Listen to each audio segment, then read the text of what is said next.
Okay, let's go through proportional representation quickly. And it's a recommendation for those of us who are looking at constitutional amendment. Maybe we have to change how we do our parliament, and then perhaps we can achieve this. That's why this is about why our minority parties are slipping away. It's not good for our democracy. PNC and CPP are dying. GCPP is dying. It's not good for our democracy. They should be able to be strong. This is one way in which they can be strong. Okay, proportional representation.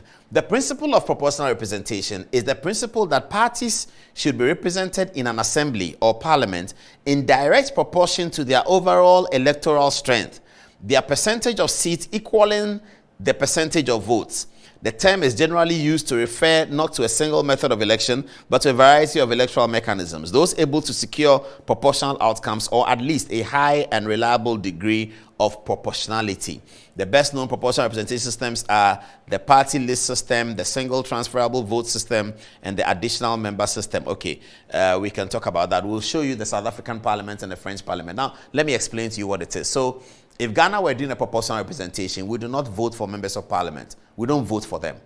We go to the presidential election and vote among votes between John Dramani Mahama and President Akufo-Addo and the GCPP leader, Nana Akufo-Addo Rawlings, every leader. We vote.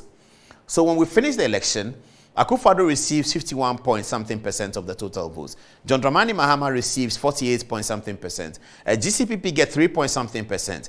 Whatever percentage you get in the presidential election, you will appoint that percentage of the members of parliament. So we have determined that we want 275 members of parliament. Akufo-Addo has won 51%. He's going to appoint 51% of the members of parliament. The MPP will appoint them.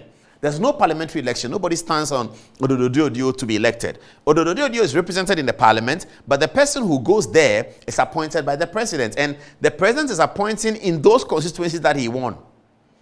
And then the cumulative 51% will mean that they will look at the calculation and say that you can appoint 140 members of the parliament because of what you want, so that the person can govern. So they don't have this kind of problem. They never have a 137. They don't have that in proportional representation. And then, if Nana Akufo-Addo Rawlings wins 8% of the votes, she would appoint 8% of the members of parliament.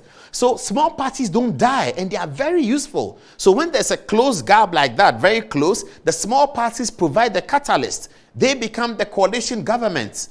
And that's important for African countries developing. Proportional representation might work. Let's consider it. Viewers and political actors, let's consider proportional representation. So the only votes that we cast, we vote for and campaign, is the presidential election, the big one, and the mayor's election in the communities. So whatever community you are, you're casting 2 votes in a period of 4 years. You elect your mayor on partisan lines, and then you will elect a presidential candidate.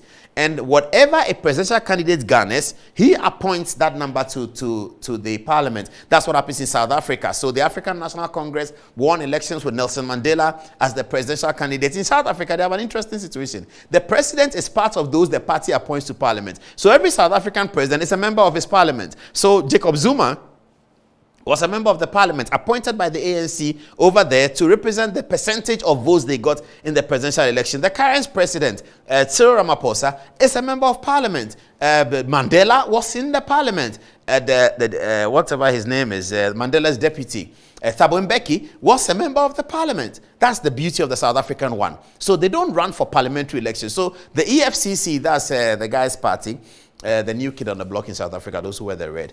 What's the name? Julius Malema's party ran for elections with him as a leader.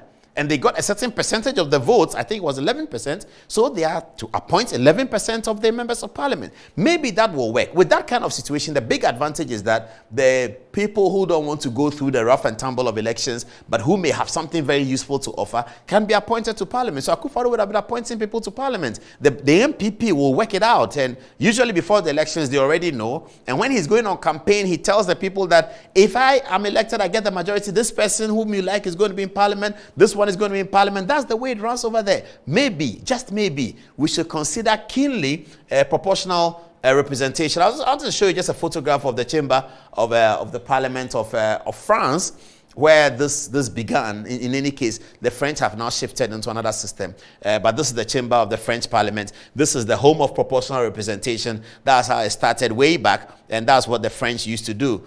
This is the home of the British Parliament, which is not proportional representation, but it used to be what Ghana was, and all ministers are members of Parliament. And this situation gives us a lot more accountability, because the leader of the government, the Prime Minister, is always in Parliament to take questions, and any question can be asked and he has to answer it. So the British system presents one of the highest methods for accountability of the leadership, because they are always in Parliament. Every minister is a member of Parliament, and the Prime Minister is a member of Parliament, and you can ask the government any question every day in Parliament and they have to answer it. So in terms of accountability, the British Parliament and its system runs supreme. This is the chamber of the South African Parliament, which runs one of Africa's most well-developed proportional representation systems. So all of these people have been selected by their political party. They did not contest elections as members of a particular constituency. But however votes that was garnered by the leader, Cyril Ramaphosa, allowed the African National Congress to appoint the numbers of people who have to be in the parliament. Just maybe we should think about that. Our next guest.